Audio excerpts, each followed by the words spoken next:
Nepal SBI merchant banking लिमिटेडको निष्कासन तथा बिक्री प्रबन्धकत्वमा महिला लघु वित्त वित्तीय संस्था लिमिटेडको रु 100 अंकित दरका 4 लाख किता सेयरहरूमध्ये 20,000 किता सेयरहरू सामूहिक लगानी कोष योजनालाई बाँडफाँड गरिएको र 5,000 किता सेयर कम्पनीका कर्मचारीका लागि छुट्याए पश्चात बाँकी रहेको 3,75,000 किता साधारण सेयरहरूको सार्वजनिक निष्कासनको माध्यमबाट मिति 2077 साल 10 महिना 30 गतेदेखि मिति 2077 11 महिना 5 गतेसम्म सर्वसाधारणमा निष्कासन खुल्ला गरिएकोमा सो अवधिमा पर्न आएका आवेदनहरूको छानबिन गरी योग्य आवेदकहरूमा सो निष्कासित धितोपत्रको बाँडफाँडका सम्बन्धमा मिति 2077 साल 11 महिना 11 गते बाँडफाँडको तालिका तयार गरी नेपाल धितोपत्र बोर्डमा पेश गरिएकोमा सोही बाँडफाँडको तालिका अनुसार आज मिति 2077 साल 11 महिना 14 गते निष्कासन तथा बिक्री प्रबन्धकको कार्यालय हात्तीसार काठमाडौँमा सेयर बाँडफाँड गर्ने कार्यक्रमका लागि निर्धारित समय अर्थात् बिहानको 8 बजिसकेको छ।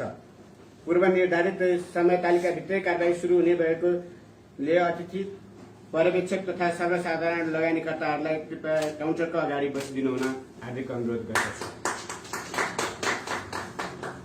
महिला लघु वित्त वित्तीय संस्थाको सेयरको बाँडफाँड कार्यक्रममा नेपाल एसबीआई मर्चेन्ट बैंकिङको प्रमुख वित्तीय अधिकृत म श्री कृष्ण सिग्देल कम्पनीको तर्फबाट र स्वयंका तर्फबाट समेत यहाँहरू सबैलाई हार्दिक स्वागत गर्दछु।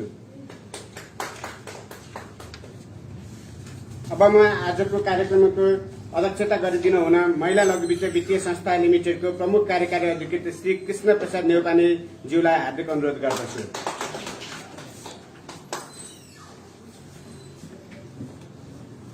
अब म अध्यक्षको अनुमतिले आजको कार्यक्रम सुरु गर्न गइरहेको छु। सभा सञ्चालनको प्रारम्भमा कम्पनीको पदाधिकारीहरू पर्यवेक्षक तथा आमन्त्रित व्यक्तित्वहरूको आसन ग्रहणको कार्यक्रम रहेको छ। कार्यक्रमका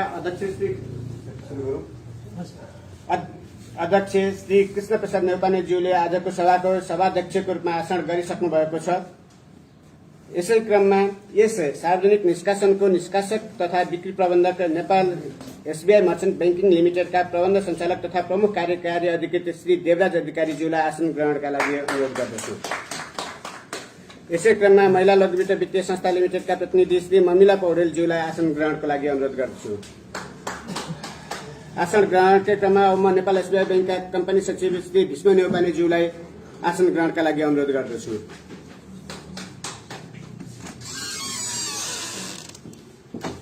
यसैगरी म नेपाल एसबीआई मर्चेन्ट बैंकिङ लिमिटेडका कम्पनी सचिव श्री गोकुल सापकोटाज्यूलाई आसन ग्रहणको लागि अनुरोध गर्छु। गोकुल सापकोटा सर आइपुग्नु भएको छैन, एकैछिनमा म उहाँलाई फेरि बोलाउनेछु। यसैगरी म यस सेयर बाँडफाँड कार्यक्रमको पर्यवेक्षणका लागि कम्पनी रजिस्ट्रारको कार्यालयबाट पाल्नुभएका पर्यवेक्षक श्री कमल प्रसाद नेरोलाज्यूलाई आसन ग्रहणको लागि अनुरोध गर्छु। सर आउँदै हुनुहुन्छ भन्ने जानकारी प्राप्त भएको छ। आसन ग्रहणको क्रम जारी नै छ। अब म प्रोफेसनल कम्प्युटर सिस्टम प्रणालीका प्रतिनिधि श्री महेश मानन्दरज्यूलाई आसन ग्रहणको लागि गरिदिनु हुन अनुरोध गर्दछु। अब म पत्रकार मित्रहरू, सर्वसाधारण लगानीकर्ताहरू तथा अन्य उपस्थित सबैलाई यथास्थानमै आसन ग्रहण गरिदिनु हुनको लागि हार्दिक अनुरोध गर्दछु। आसन ग्रहणको कार्यक्रम समाप्त भइसकेको छ। अब म कार्यक्रम अगाडि बढाउन लागिरहेको छु।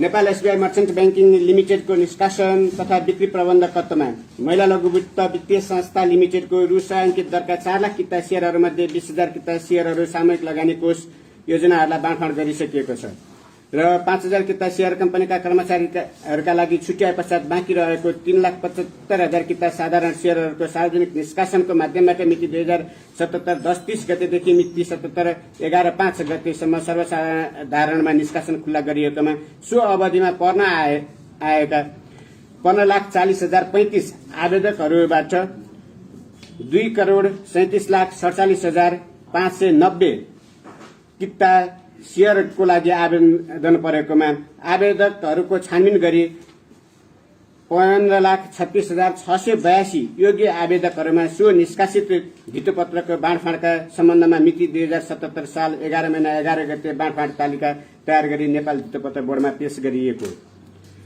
र सोही दिन बाँडफाँडको मिति तय गरिएको बेहोरा जानकारी गराउँछु।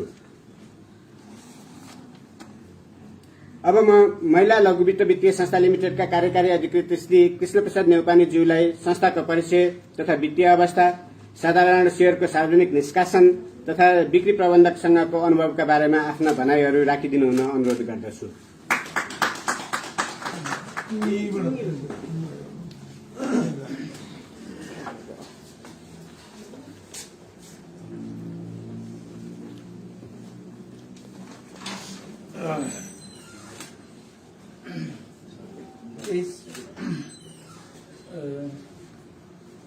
महिला लघु वित्तीय संस्था लिमिटेडको आज शेयर बाँडफाँड कार्यक्रममा उपस्थित एसबीआई क्यापिटलका कार्यकारी प्रमुखज्यू, साथै यस कम्पनीका सम्पूर्ण कर्मचारीहरू, त्यस्तै विभिन्न मिडियाबाट आउनुभएका मिडियाकर्मीहरू, साथै अन्य उपस्थित महानुभावहरूमा म महिला लघु वित्त वित्तीय संस्था लिमिटेडको तर्फबाट, प्रमुख कार्यकारी अधिकृतको तर्फबाट मलाई 2 मिनट चाहिँ बोल्ने मौका दिनुभएको छ। यसको लागि धन्यवाद दिन चाहन्छु। छोटकरीमा यो महिला लघु वित्त वित्तीय संस्था लिमिटेड महिला अधिकार तथा विकास केन्द्र भन्ने गैर सरकारी संस्था, जसले चाहिँ नेपाल राष्ट्र ब्याङ्कबाट वित्तीय मध्यस्थकर्ताको लाइसेन्स प्राप्त गरेको थियो। यो 2058 साल 12-30 गते सोही अनुसार वित्तीय मध्यस्थकर्ताको कारोबार गर्नको लागि काठमाडौँको दिल्ली बजारमा यसको कार्यालय थियो र त्यसबाट यही सहरभित्रको गरिबहरूलाई चाहिँ विपन्न वर्गको मान्छेहरूलाई लघु वित्त सेवा प्रदान गर्नुपर्छ भन्ने उद्देश्यले यो त्यहाँबाट सुरु भएको थियो र पछि यसले कारोबार गर्दै जाँदा पछि 2069 सालमा नेपाल राष्ट्र ब्याङ्कबाट त्यो वित्तीय मध्यस्थकर्ताको लाइसेन्स चाहिँ हटाएर अब भवर्गको चाहिँ इजाजत प्राप्त लिनुपर्छ भन्ने परिपत्र भइसकेपछि यो संस्था चाहिँ त्यो नेपाल राष्ट्र ब्याङ्कमा चाहिँ दरखास्त स्वीकृतिको लागि चाहिँ दरखास्त पेश भएको थियो। त्यो अनुसार 2075 साल जेठ 24 गते कम्पनी रजिस्ट्रारबाट राष्ट्रिय स्तरको नेपाल अधिराज्यभरि नै लघु वित्त कार्यक्रम गर्न पाउने गरी राष्ट्रिय स्तरको चाहिँ यो प्राप्त भएको थियो। त्यसपछि नेपाल राष्ट्र ब्याङ्कले 2075 साल असोज 22 गतेबाट कारोबार सञ्चालन गर्नको लागि चाहिँ इजाजत प्राप्त भइसकेपछि यो अहिलेसम्म हामी कारोबार गर्दैछौँ। हालसम्मको यस कम्पनीको अवस्था भन्ने हो भने अहिले हामी 31वटा नेपालको 31वटा जिल्लामा 7वटै प्रदेशमा चाहिँ शाखा कार्यालय विस्तार गर्ने क्रममा छौँ र अहिलेसम्म हाम्रो 52,000 सदस्यहरू यसमा आबद्ध भइसक्नु भएको छ र लगभग अहिले हाम्रो 3 अरब 4 करोडको चाहिँ पोर्टफोलियो अहिले हामी लगानी गरिरहेछौँ र हामीसँग लगभग अहिले 275 जना चाहिँ हामीसँग अहिले कर्मचारीहरू हुनुहुन्छ र अहिलेसम्मको अवस्था हेर्दाखेरि अब हामी यो वित्तीय संस्थाको चाहिँ अघि नै यहाँ भनिसक्नु भएको छ, माघ 30 गतेबाट यो सार्वजनिक यो पब्लिकलाई चाहिँ नि सेयर वितरण कार्य चाहिँ एसबीआई ब्याङ्कले चाहिँ सुरु गरेको हो। यसमा चाहिँ मलाई लाग्छ अहिलेसम्मको नेपालकै यो आवेदकहरूमा सबैभन्दा बढी चाहिँ आवेदक गरेको उहाँले अहिले यहाँ घोषणा गरिसक्नु भएको छ। त्यो जानकारी हामीले पाइसकेका छौँ। अहिलेसम्मकै भन्यो भने टोटल चाहिँ एप्लिकेन्ट्सहरू 15,40,035 जना परिसकेको चाहिँ अघि नै यहाँ जानकारी भइसकेको छ र किता भन्यो भने 2,37,47,590 जनाको चाहिँ 90 किता चाहिँ परिसकेको र टोटल चाहिँ यसमा भ्यालिड चाहिँ 15,36,682 भनेर यहाँ जानकारी भइसकेको छ र आज यो जुन साधारण सेयर बाँडफाँड कार्यक्रममा यहाँ उपस्थित सम्पूर्ण चाहिँ महानुभावहरूले सहज हिसाबले चाहिँ बाँडफाँड गरिदिएर यो कार्य सम्पन्न गरिदिनको लागि एसबीआई ब्याङ्कले चाहिँ एसबीआई क्यापिटल मर्चेन्टले चाहिँ प्रमुख भूमिका निर्वाह गर्नुभएको छ। यसको लागि अब यहाँहरूसँग पछि कुनै त्यस्तो कुनै इस्यु भएमा म फेरि चाहिँ हजुरहरूसँग चाहिँ नि अगाडि प्रस्तुत हुनेछु। अहिलेलाई हस्, धन्यवाद। महिला लघु वित्त वित्तीय संस्थाको बारेमा, उसको वित्तीय अवस्थाको बारेमा, अहिलेको सम्म आइपिओ गरेका कम्पनीहरूमा सबैभन्दा धेरै आवेदन परेको कुरा र नेपाल एसबीआई ब्याङ्क मर्चेन्ट ब्याङ्कले जुन बिक्री तथा निष्कासन प्रबन्धकत्व गरेकोमा धन्यवाद दिनुभएकोमा म महिला लघु वित्त वित्तीय संस्था लिमिटेडका प्रमुख कार्यकारी अधिकृत श्री कृष्ण प्रसाद नेपालीज्यूलाई धन्यवाद दिन चाहन्छु। अब म यस प्राथमिक निष्कासनको निष्कासक तथा बिक्री प्रबन्धक नेपाल एसबीआई मर्चेन्ट ब्याङ्किङ लिमिटेडका प्रबन्ध सञ्चालक तथा प्रमुख कार्यकारी अधिकृत श्री देवराज अधिकारीज्यूलाई आफ्ना भनाइहरू राखिदिन अनुरोध गर्दछु।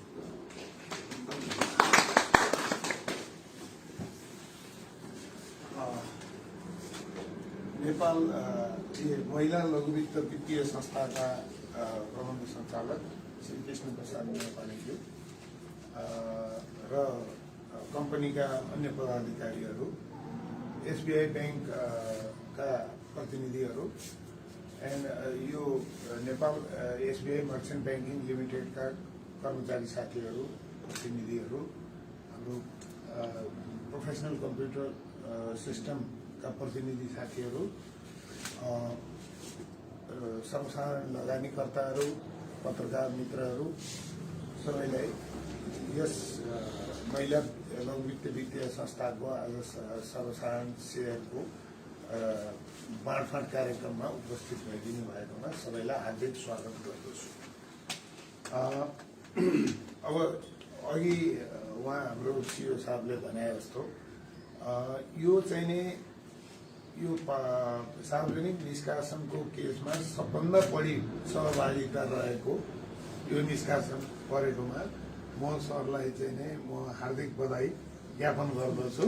यो एउटा रेकर्ड भएको छ, अहिलेसम्मको रेकर्ड भएको छ। हुनसक्छ यो रेकर्ड भोलि तोडिन पनि सक्छ, तर चाहिँ अहिलेसम्मको हालसम्मको रेकर्ड नै भएको छ।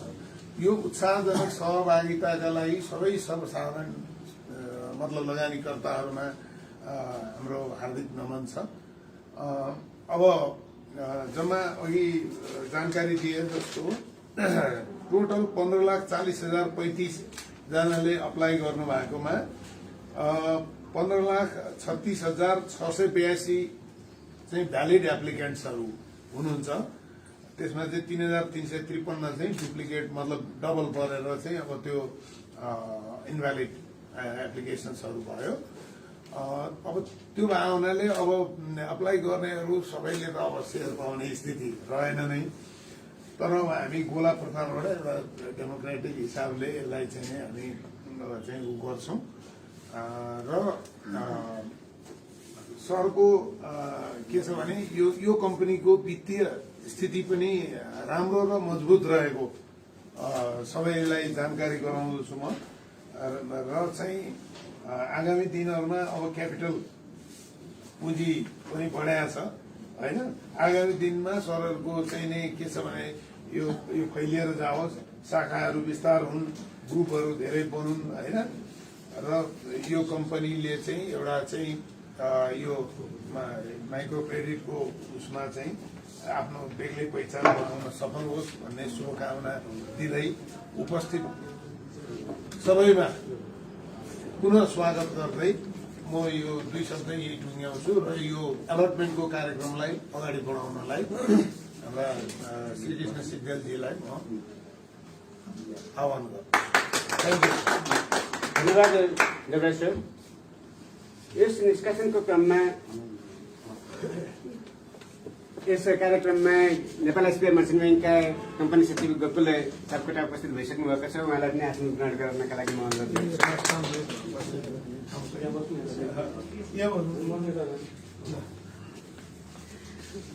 यस सार्वजनिक निष्कासन गरिएको धितोपत्रभन्दा अधिक धितोपत्रका लागि माग भएको र प्रत्येक आवेदकलाई न्यूनतम 10 किता धितोपत्र बाँडफाँड गर्न नपुग्ने भएको हुँदा धितोपत्र निष्कासन तथा बाँडफाँड निर्देशिका 2074 मा भएको व्यवस्था बमोजिम कुल प्राप्त आवेदक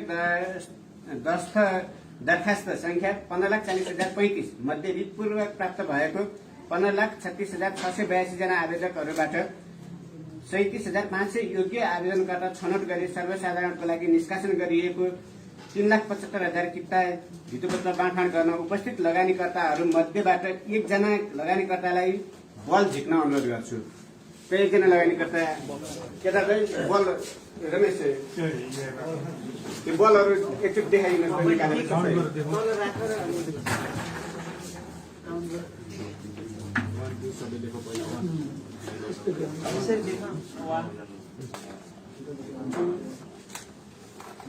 हजुर त्यो सुन यो टोकरी चाहिँ अलिक तलै राखिदिनु अलिक तल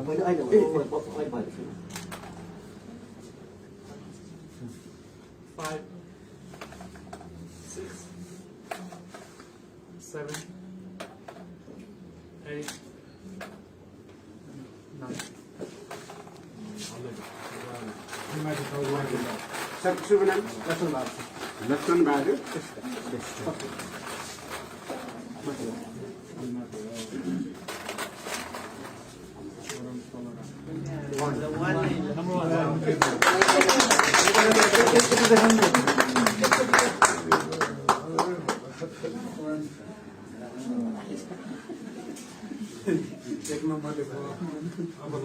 लक्ष्मीबहादुर श्रेष्ठ सर्वसाधारण लगानीकर्ता ज्यूले 1 नम्बरको बल झिक्नु भएको छ। लक्की नम्बर 1 परेको छ।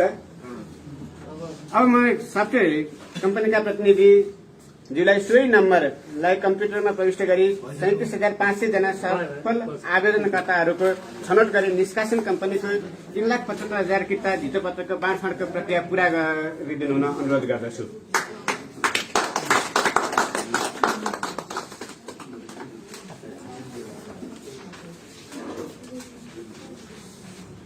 यस बाँडफाँड कार्यक्रमको जानकारी नेपाल एसबीआई मर्चेन्ट ब्याङ्किङ लिमिटेडको वेबसाइट तथा महिला लघुवित्त वित्तीय संस्था लिमिटेडको वेबसाइट तथा मेरो शेयर एपबाट हेर्न सकिने ब्यौरा जानकारी गराउँदै आजको यो कार्यक्रममा यहाँहरूबाट प्राप्त सहयोगका लागि उपस्थित सबैलाई हार्दिक धन्यवाद दिन चाहन्छु।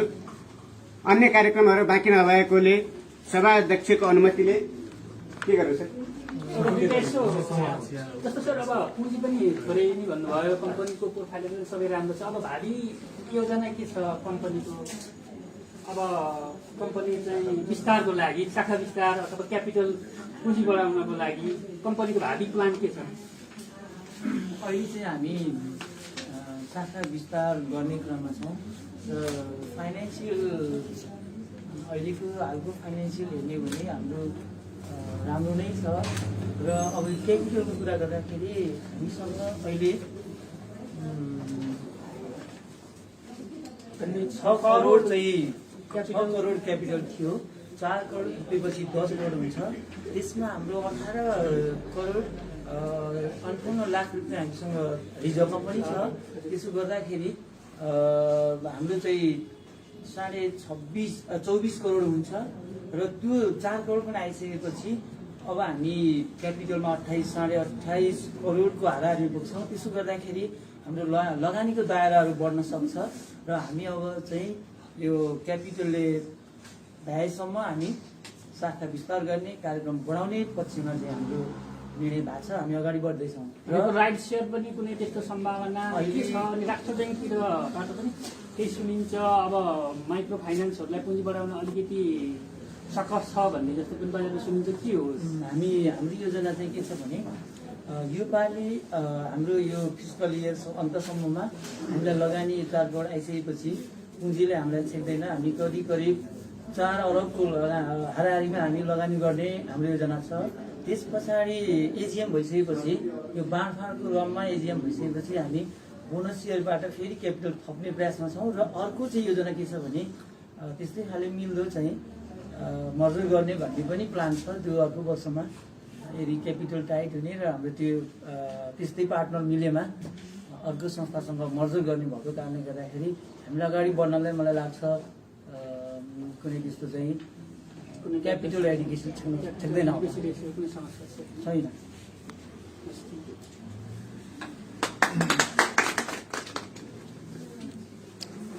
हस् त अवश्य के त कार्यक्रम कन्क्लुड गरौँ कार्यक्रम कन्क्लुड गर्छ हस् त अन्य कार्यक्रमहरू बाँकी नभएकोले सभाध्यक्षको अनुमतिले आजको यो शेयर बाँडफाँडको कार्यक्रममा यही विसर्जन गर्छु धन्यवाद पछाडिको आशा